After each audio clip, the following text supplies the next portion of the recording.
I can imagine you might be a little embarrassed listening to an episode like this. You see, as men, we never want to admit weakness. And I've been there myself. I understand. I've been in the dark places where I didn't want to admit I was in a toxic pattern. But what if I told you with inside this episode, there's one shift away that could change it all for you? The Tony Bova Show, built by pain, designed for freedom. First of all, brother, I just want to thank you for being here.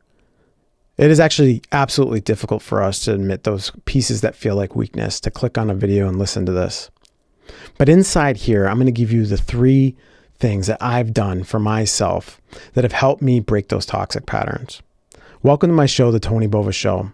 I'm your host, Tony. And if you're new to this channel, please hit that subscribe button. Because inside here, what we want is to build up men to become the greatest versions of themselves. And I'm going to deliver the highest quality and caliber material and content for you. That's my promise to you as you listen along. And I'm going to give you 3 things that are going to break it at the end of it. But first, what I'm going to do is I'm going to go back and I'm going to share a little bit about my story so that it sets the stage for you. Now, I want you to imagine you're on the top of a slide. You're about 8 years old. You're looking down and you're like, oh man, I can't wait. I can't wait to jump because I'm so excited. I can't wait to feel the exhilaration that's going to come through me. But what if that slide never ended and you had to meet that velocity over and over again for hours upon hours? All of a sudden, you would probably get so sick that you would puke all over the place. You see, toxic patterns are kind of like that. They can show up at work, they can show up in family, they can show up in your relationships, they can show up in friendships, they can show up anywhere. You see, for me, they showed up in relationships, through a divorce, through a custody battle with another woman, through a lover who I thought was the one. Every time I went through those cycles with a different woman, I was like, I know better. Why is this showing up again? And it wasn't until I started to do these 3 things that it really started to shift everything. Because those toxic cycles that show up are everywhere. And they're just want to pull you in as if it was like an energy force and a magnet. But until you break the story and the narrative that continues to show up, they will continue to happen time and time again. And this is how I broke them. The first thing that I did was I traced back.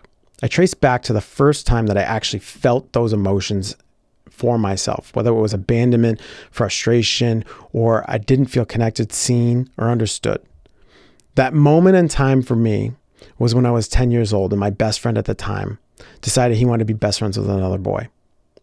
See, it's weird even admitting this to you right now, because if you were to talk to me about this as an adult, I'd be like, no big deal. It was just a friendship ended. That's a part of life, right? But for me, what I didn't realize was that broken relationship when I was 10 was going to put me on a trajectory to have broken relationship after broken relationship. And so the first thing that I had to do when I've got some mentoring around this was to go back into that story, start to uncover it and start to find it. Because what your subconscious has already done is it's already buried some of these stories. We don't want to remember the things that felt hard and difficult and painful for us. So sometimes we have to spend a little bit of intentional time going back and looking at them. We have to dig them up like dead bodies. And once we find them, then there's something we got to do with them. Now, I'm going to just be honest with you. No part of this process is going to be easy. It's going to be difficult to uncover these pieces of pain because these pieces of pain are probably the most significant in our life. We want to face challenge and physical overcome things, whether it's in fitness or in business or our mission, our vision, our purpose, whatever it is that's showing up for you. As men, we want to be able to externalize the things that we're experiencing in the physical sense. And what I'm asking you to do is to go back into the emotional piece. And it's probably one of the most difficult things for you because those pieces of pain around emotion are the most difficult to start to figure out, start to accept, and start to move past. But I want you to imagine that you're an author and that you have the ability to write your own narrative, that your story isn't done yet because you're not dead and it hasn't gone to publish yet. You see, when the book closes is when you die. But if you have the ability to edit the story and say you pick up the pen right now and you say, I'm going to start over, I'm going to change my life. Excellent. I love it. But I want to let you know this. You can go back. You can go back into the earlier chapters, even to that chapter when you were younger. Maybe you're 8, maybe you're 10, maybe you're 12. I don't know. Maybe you're 4. And you can rewrite that chapter because the book hasn't been completed yet. And as you start to edit those chapters. You're going to go through a process because it's going to be difficult. But let's be honest, you're not listening to this podcast because you're afraid of something that's difficult. You want to be challenged. You're here because of it. You wouldn't be doing these things I'm asking you to do to become the great version you know you're capable of if you weren't willing to be challenged a little bit. Now, as you go through that, you get to rewrite the old story. And as you rewrite the old story, you're going to put pen to paper. Now, this is the third part of the process. So the first part is that you've uncovered it. But the second part is now you get to edit and rewrite it. But the third part is now you're going to make it external and you're going to make it physical. And you're going to take a pen, and you're going to take a journal, and you're going to start to write it out.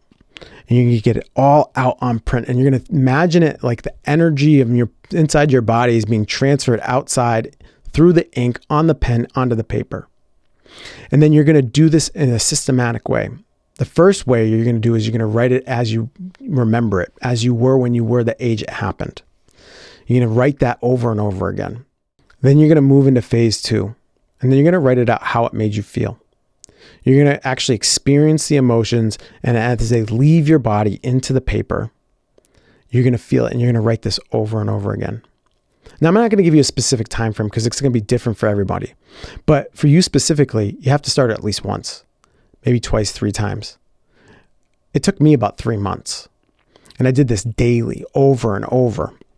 But you start out and you write out how you remembered it. You start out how you felt it. And now this is the most important part. I want you to imagine the version of yourself years from now. And you're going to write it from that version. And you're going to rewrite that one the most. Because that's the version that gets to dictate how the outcome will play out. That version of you is the version you're stepping into. And as you rewrite that story, you're going to edit it and you're going to find the lessons. You're going to start to be grateful for it. And you're going to start to blame in an effective way. Where you're going to start to say, you know what, this is where it's brought me here today. I wouldn't be who I am today without this. And you're going to honor the fact that that sucked. But you're going to say to yourself, I get to edit this story and I get to change what it meant to me and how it felt for me. And then that's the story you keep writing over and over again. And you write that 3 times more than you did the other stories. And then as you start to rewrite that story, it's going to give you the confidence to be able to shift those patterns. It's going to break the toxic cycles. And this is the simplest way and the easiest way, but it's one of the hardest things to do because you're grabbing a pen and a piece of paper. With the amount of technology that's out there, the scrolling and the television and the ads and all the different things that could distract you from just doing this, you're going to overcome that by doing it, starting small and simply. You might not know where to begin. That's okay. You just start. And as you start doing that over and over again, you're going to start to see your life shift. It might not be in the first week or the first month or the first 3 months or even the first year, but I promise you it will shift. People will come into your life differently. They will start to sense that you're vibrating at a different frequency. You will start to call in the people that were meant for you, and you'll start to eliminate the people that are trying to hold you back. Now, those people that are holding you back, they're not bad people. They just don't understand. They don't see the world the way that you see it. And because you see it differently, you have to call in the people that see it the same. And then things start to shift. Thank you so much for listening to this episode. If this episode was helpful for you in any ways, please hit that subscribe button. I want you to listen along as I continue to pump out content like this so that you can become the greatest man that you know you're capable of becoming. Thank you so much. And I want to remind you, you're built by pain, but you're designed for freedom.